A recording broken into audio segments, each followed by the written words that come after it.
Salut la guilde, Loïc, aujourd'hui je vais vous parler du Royal Hunter, le dernier dripper de Council of Vapor, qui m'a été fourni par EcoClop, que je remercie. Vous trouverez les coordonnées du shop directement à la fin de la vidéo. Donc ce dripper, c'est un nouveau qui vient de sortir à prix abordable, comme tout le matériel de Council of Vapor. C'est un petit dripper en double coil, on peut le monter en mono, je vais vous montrer ça juste après. Il a 2-3 nouveautés. Deux, trois petits inconvénients, enfin surtout un que j'ai vu.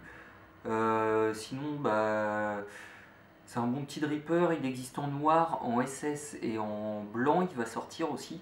C'est pas encore arrivé, mais ça vient. Donc je vous montre ça tout de suite en plan serré. Donc le Royal Hunter, il arrive sur un petit packaging, boîte plastique, classique. Dedans, il y a une petite boîte en carton. On peut la déplier ou la sortir, ça dépend. Donc là, il y a la place de l'atto. On voit une petite bague tout de suite. Je vais la mettre de côté, je vais vous montrer à quoi elle sert juste après. Pas facile à sortir. Ensuite, en dessous, on a une autre partie en mousse avec le tournevis, des vis, des O-rings supplémentaires. Donc, petit kit de maintenance. Un petit QR code pour aller sur le site directement de Council of Vapor. Donc c'est pour racheter des résistances. Il y a les petits dessins sur les côtés, ça peut servir pour ceux qui ont des attos avec des résistances. Un petit livret sur le dripper avec un QR code et un numéro de série aussi pour vérifier son authenticité. Et dedans, on découvre un petit peu l'atomiseur. Donc il nous en parle, il nous explique comment le monter. Ça peut être sympa pour ceux qui achètent leur premier dripper, ils expliquent à quoi servent les pièces. Donc c'est plutôt une bonne nouvelle ça. On voit pas ça souvent et j'apprécie le petit geste. Je laisse de côté parce que ça va me resservir. Hop, le dripper.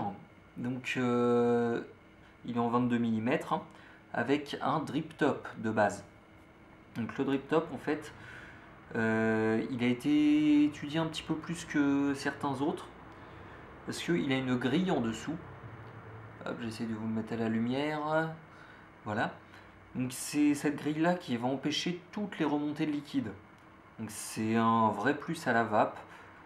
Très agréable, on ne sent pas la différence par rapport à un drip top où il n'y aurait pas de grille, mais on ne sent pas de différence en termes de vape. Mais par contre, voilà, aucune remontée liquide, donc ça permet d'enchaîner assez facilement tous nos petits nuages. On a une bague de réglage d'airflow classique en laiton avec les 3 encoches pour mono ou dual coil. Le petit corps du dripper avec le sigle Royal Hunter RH et les airflow. Ensuite, alors j'ai laissé mon coil dessus pour vous montrer un petit peu à quoi ça ressemble une fois coilé. C'est vraiment sympa. Il y a de la place dedans, il y a une bonne cuve. Si voilà, je prends mes ciseaux, hop, quoi, il y a 4 ou 5 mm presque de cuve. Donc c'est vraiment bien pour un petit dripper comme ça permet d'avoir une bonne réserve de liquide. Et donc je reprends tout de suite le petit livret parce que vu que c'est bien montré dessus, je vais en profiter. Alors, évidemment avec la lumière ça va pas être pratique. Donc en fait il y a deux trous sur le plot positif. Donc ce qui permet, voilà, on les voit mieux ici en fait. J'essaie de cacher un peu de la lumière directe, c'est pas simple. Donc en fait c'est le même principe que le CLT2. Ça permet vraiment de mettre un double coil simplement, vu qu'il y a une vis pour serrer chaque coil. Donc après voilà, et puis en termes de vape, ça envoie plutôt bien. Je vous remonte la première partie tout de suite. Hop. L'airflow. Et ensuite, donc la petite bague que j'avais sortie, en fait c'est juste un adaptateur qui se met vraiment sur l'atto et ça permet d'utiliser n'importe quel drip type en 510. Chose agréable si on est vraiment fan d'un drip tip ou qu'on veut en rajouter un comme les Two Puff avec les petits airflows supplémentaires. Donc moi je vais garder celui d'origine, hein, il me convient bien. Petit point négatif quand même, donc là on va pas le voir sur la vidéo, les têtes de vis sont très fines. Donc moi, au lieu d'utiliser le petit tournevis bleu qui est présent avec, j'ai utilisé mon petit tournevis Mayfreesig. C'est là où j'ai trouvé le meilleur tournevis cruciforme.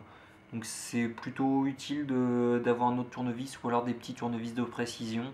Ça sera quand même beaucoup mieux pour serrer vos coils, surtout si vous passez sur des gros diamètres de fil. En 0,30, c'est jouable avec le tournevis d'origine.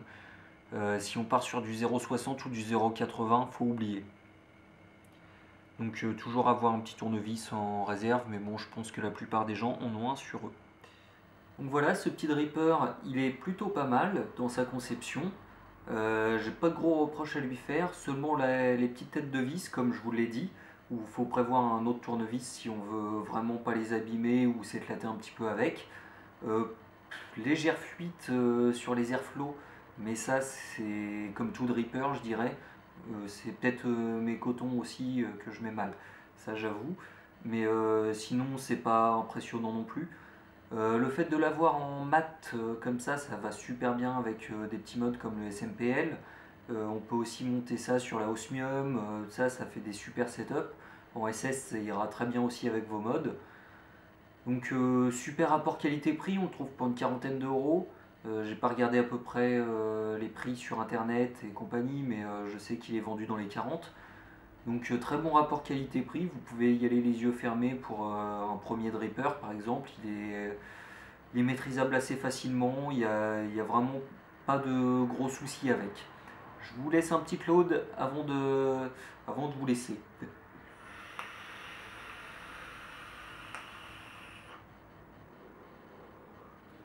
Voilà, allez à la prochaine, salut!